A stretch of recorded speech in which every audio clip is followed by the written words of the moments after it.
लोक की रानी अपने दासियों के साथ बात कर रही थी। दासियों, परीलोक में रह रहकर अब मुझे बहुत नीरस लग रहा है। मैं चाहती हूँ कि आज हम कहीं दूसरे लोक में घूमने जाएं, जहाँ हमें कोई पहचानता ना हो। परी रानी, परंतु ऐसा कौन सा लोक हो सकता है? ऐसा एक लोक है दासी लतिका, पृथ्वी लोक। हम पृथ्वी लोक पर जाएंगे और वहाँ जाकर मजे करेंगे। परंतु परी रानी, अभी तो रात हो गई है, हमारा जाना क्या सुरक्षित होगा? मौन रहो दासी यामिनी, हम परियां हैं और मैं इस स्वर्ग परी लोक की रानी हूँ, जिसके पास अपार शक्तियाँ हैं। मुझे किसी से कोई भय नहीं है। तुम चलने की तैयारी करो। परी रानी की आज्ञा मानते हुए दासी लतिका, दासी यामिनी और कुछ दासियां परी रानी के साथ पृथ्वी लोक पर आने के लिए निकलती हैं। सभी आसमान में विहार करते हुए पृथ्वी पर आकर रुकती हैं। उन्हें गन्ने का एक हरा भरा खेत दिखाई देता है। सभी उस खेत में आकर रुकती हैं। अरे वाह, कितनी प्यारी और मीठी सुगंध आ रही है। ये सुगंध किस वस्तु की है लतिका? परी रानी, हम जहाँ खड़े हैं वहीं से ये सुगंध आ रही है। ये गन्ने की सुगंध है। पृथ्वी पर इस गन्ने से शक्कर और फिर शक्कर से मिष्ठान बनाए जाते हैं। अच्छा, तो मेरे लिए कुछ गन्ने तोड़ कर ले आओ। मैं खाकर देखना चाहती हूँ कि वास्तव में ये गन्ने कितने स्वादिष्ट होते हैं। लतिका और यामिनी कुछ गन्ने तोड़कर परी रानी के पास रखती है। परी रानी गन्ने खाने लगती है। उसे गन्ने का स्वाद इतना पसंद आता है कि वो बहुत सारे गन्ने खा लेती है। फिर अब बस चलो, मेरा तो पेट भर गया।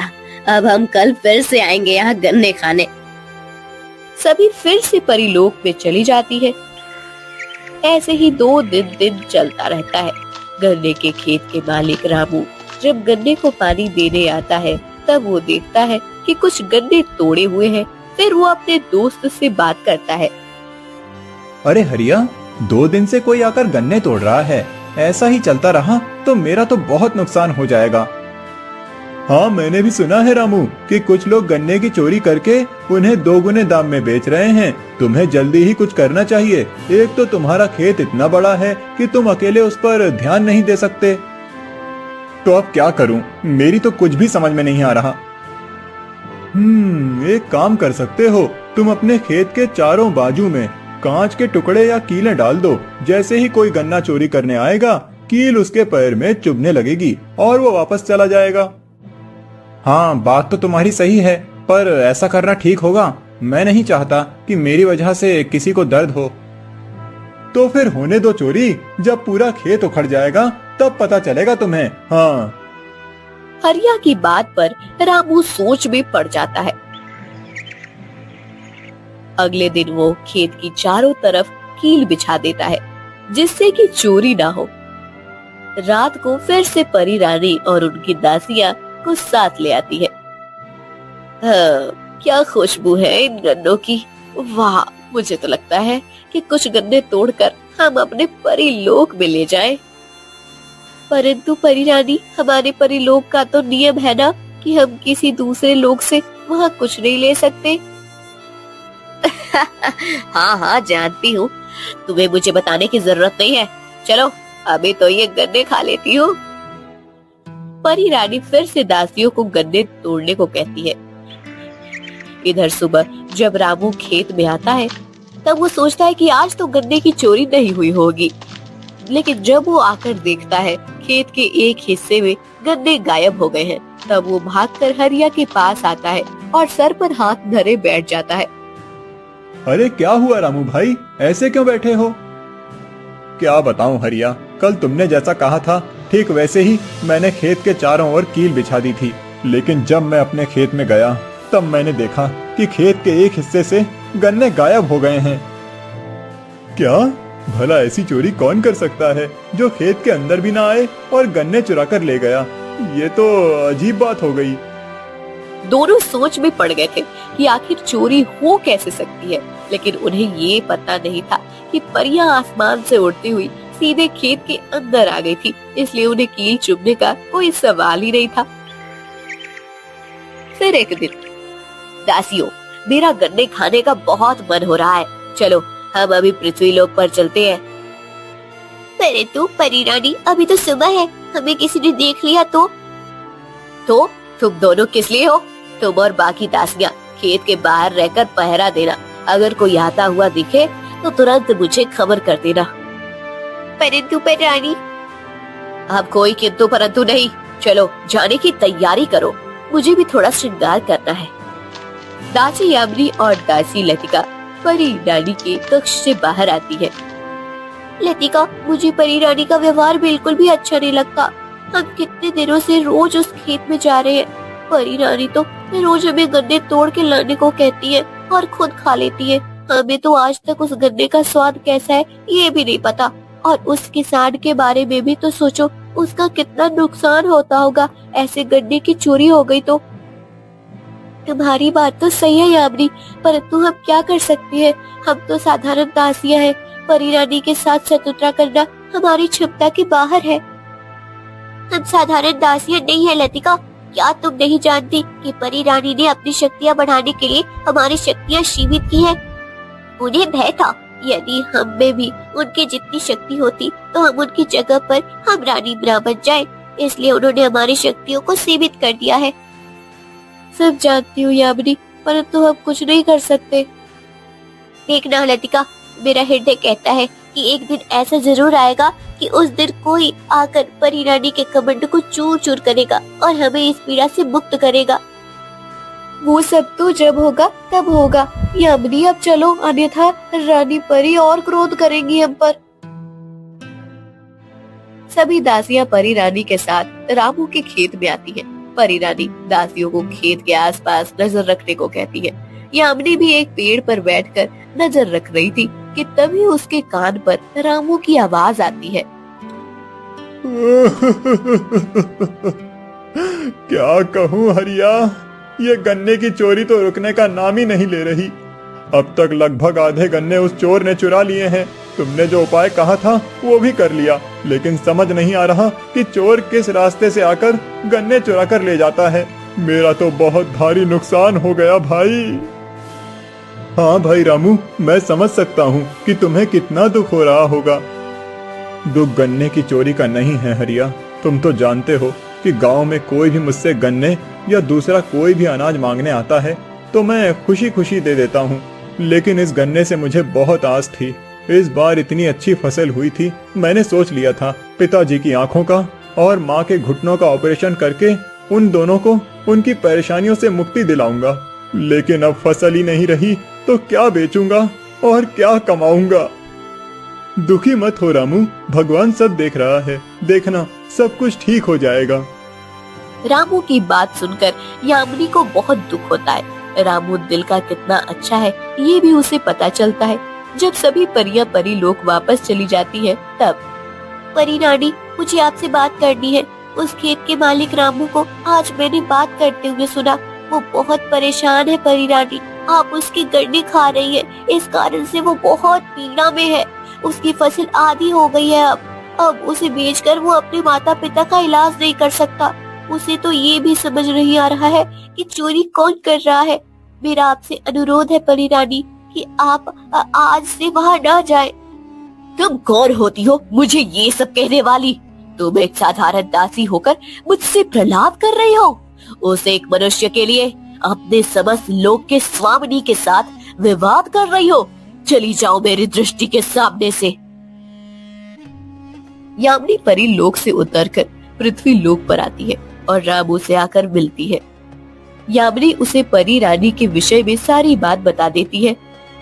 अच्छा, तो ये सब हो रहा था मेरे खेत में, इसीलिए मेरे चारों तरफ कील बिछाने के बाद भी कोई फायदा नहीं हुआ। अच्छा हुआ तुमने मुझे सब कुछ बता दिया। अब मैं खुद आपकी रानी परी से बात करता हूँ।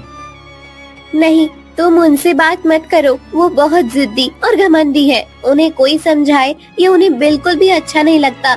जब उन्हें पता चलेगा कि मैंने तुम्हें ये सब सत्य बता दिया है तब वो मुझे भी दंडित करेंगी। इसलिए मैं चाहती हूँ कि मैं सदा यही इस पृथ्वी लोक पर ही रहूं।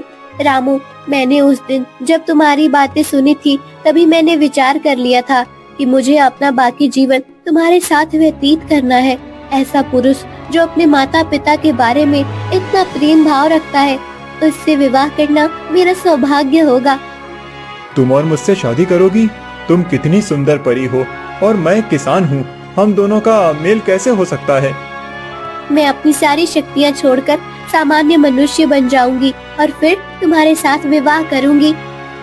दोनों अभी बातें कर ही रहे थे कि तभी वहाँ परी रानी बाकी दासियों के साथ प्रकट हो जाती है। अच्छा, तो तुम यहाँ हो और ये क्या विवाह? विवाह की रट लगा रखी है तुमने। एक परी किसी से भी विवाह नहीं कर सकती। मैं तुम्हें विवाह करने की अनुमति नहीं देती। चलो चलो यहाँ से। परी रानी यामिनी को अपने हाथ से खींचते हुए ले जाती है।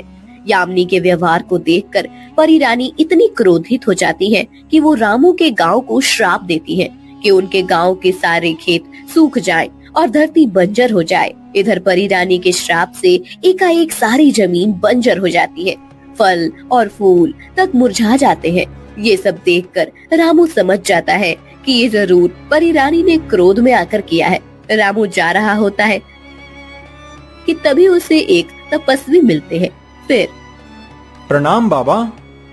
कल्याण हो पुत्र। पुत्र, तुम्हारे पूरे गांव की जमीन बंजर कैसे हो गई? रामू तपस्वी को परी रानी की सारी करतूत बता देता है। फिर बाबा, मैं उस परी रानी को सबक सिखाना चाहता हूँ। उसने मेरे गांव वालों को बेवजह परेशानी में डाला है और वो परी लोक में दासी परियों के साथ भी गलत व्यवहार करती है। अब समय आ गया है कि उनके घमंड को चूर किया जाए। बाबा, आप मुझे कोई ऐसी शक्ति दीजिए जिससे मैं परी लोक में जाकर वापस आ सकूं। अवश्य पुत्र, मैं तुम्हें ऐसी शक्ति प्रदान कर सकता हूँ, परंतु मेरे इस वरदान का प्रभाव केवल 3 दिनों तक रहेगा। यदि इन 3 दिनों में तुम परी लोक से धरती पर वापस नहीं आए तो तुम सदा के लिए उस परी लोक में कैद हो जाओगे। तपस्वी से वरदान प्राप्त करके रामू परी लोक में पहुंच जाता है। वहाँ उसे दासी लतिका मिलती है जो उसे बताती है कि यामिनी को परी रानी ने बंदी बनाकर कारागार में रखा है। फिर वो छुपते छुपते रामू को यामिनी के पास लेकर जाती है। तुम यहाँ कैसे आ गए? पृथ्वी का कोई मनुष्य परीलोक में नहीं आ सकता। रामू यामिनी को तपस्वी जी के वरदान के बारे में बताता है। तुम चिंता मत करो यामिनी, अब मैं उस परी रानी को सबक सिखाकर ही धरती पर लौटूंगा, और वो भी तुम्हारे साथ। परंतु ये इतना सरल नहीं है। हाँ, परी रानी ने हम सब दासियों की शक्तियाँ सीमित करके अपनी शक्ति बढ़ाई है। हम दोनों जैसे और कई परियां इस परी लोक में रहती हैं, जो परी रानी के अन्याय से पीड़ित हैं, परंतु उसकी शक्ति के आगे हमारी शक्ति काम नहीं करती। परी रानी ने सबकी शक्तियाँ एक अंगूठी में कैद करके रखी है और उस अंगूठी को एक जादुई बक्से में रखा है। सुना है कि वो बक्सा पल पल में अपनी जगह बदलता है, कोई उस बक्से को छू ना पाए। इस कारण से परी रानी ने ऐसी योजना बनाई है। अच्छा, तो मुझे उस बक्से तक पहुंचना होगा और उस बक्से से अंगूठी निकालकर उसे नष्ट करना होगा। हाँ, जैसे ही वो अंगूठी नष्ट हो जाएगी, हम सबकी शक्तियाँ हमें वापस मिल जाएंगी और परी रानी की शक्तियाँ सीमित हो जाएंगी। लेकिन क्या तुम ये कर पाओगे? उस बक्से को प्राप्त करना बहुत ही कठिन है। मैं उसे प्राप्त कर पाऊंगा या नहीं, ये तो मैं नहीं जानता, लेकिन मैं प्रयास तो अवश्य कर सकता हूँ। परी यामिनी अगर मेरे लिए अपनी सारी शक्तियाँ छोड़कर एक सामान्य मनुष्य बनने के लिए तैयार हो सकती है, तो मैं उनके लिए और आप सभी परियों की आजादी के लिए एक बार प्रयत्न जरूर कर सकता हूँ। परंतु तुम्हें बहुत सजग होकर ये काम करना होगा। परी रानी को जरा भी जानकारी प्राप्त हुई कि तुम यहाँ आए हो तो वो तुम्हें यहाँ कैद करके रखेंगी। रामू भैया, वो जादुई बक्सा एक तहखाने में रखा है, जहाँ तक जाने का मार्ग हमें किसी को नहीं पता। वो तुम्हें खुद ढूंढना होगा। हाँ, मैं निकलता हूँ। तपस्वी जी ने मुझे वरदान केवल 3 दिनों के लिए दिया है। इतने समय में मुझे सबको मुक्त करना है।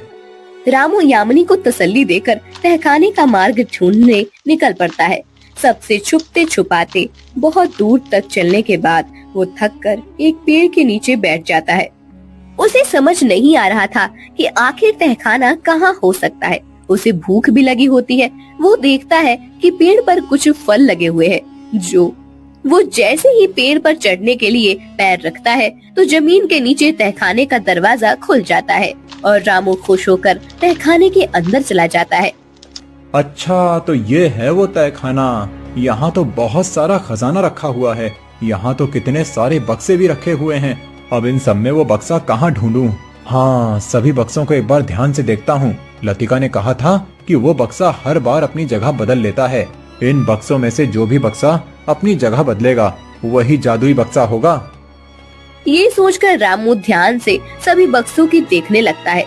तभी एक चमकने वाला बक्सा अपनी जगह बदल देता है। अच्छा, तो ये है वो जादुई बक्सा। कितना चमक रहा है। अभी इसे पकड़कर खोलता हूँ। रामू बक्से को पकड़ने लगता है, लेकिन जैसे ही रामू बक्से को हाथ लगाता, बक्सा उसके हाथ से छूटकर अपनी जगह बदल देता। बहुत देर तक ऐसा ही होने के बाद नहीं, इस बक्से को ऐसे पकड़ना आसान नहीं। कोई तरकीब लगानी पड़ेगी। फिर रामू वहीं पड़ा हुआ एक बड़ा पत्थर उठाता है और एक रस्सी से उस पत्थर को बांध देता है। फिर रामू उस रस्सी को हवा में गोल गोल घुमाने लगता है। गोल गोल घूमने की वजह से पत्थर उस बक्से को लगता है और बक्सा टूटकर जमीन पर गिर जाता है। चलो, ये तो खुल गया। अब अंगूठी निकाल लेता हूँ। चलो, ये तो खुल गया। अब अंगूठी निकाल लेता हूँ। रामू उस बक्से से अंगूठी निकालकर उसे पत्थर से तोड़ देता है। उसके ऐसा करते ही परी रानी की शक्तियाँ कम होने लगती है और यामिनी कारागार से मुक्त हो जाती है। सभी दासियां को अपनी सारी शक्तियाँ वापस मिलती है। लगता है रामू अपने कार्य में सफल हो गया है। अब उस परी रानी की शक्तियाँ कम हो जाएंगी। इधर परी रानी की शक्तियाँ कम हो जाती हैं और बाकी सब परियां रानी के सामने सख्त होकर खड़ी हो जाती हैं। अब तुम्हारी शक्तियाँ हमसे कम हो गई है रानी परी, इसलिए अब हम सब तुम्हें अपनी रानी नहीं मानते। लतिका और बाकी परियां यामिनी का समर्थन करती हैं। फिर सभी परियां यामिनी को रानी बनाने की मांग करती है, लेकिन यामिनी मना कर देती है और लतिका को रानी बनाती है। फिर लतिका पहले की रानी परी को कारागार में डाल देती है। यामिनी अपनी सभी शक्तियों का त्याग करके रामू के साथ सदा के लिए पृथ्वी लोक पर आकर उससे विवाह कर लेती है। दोनों खुशी से अपना जीवन व्यतीत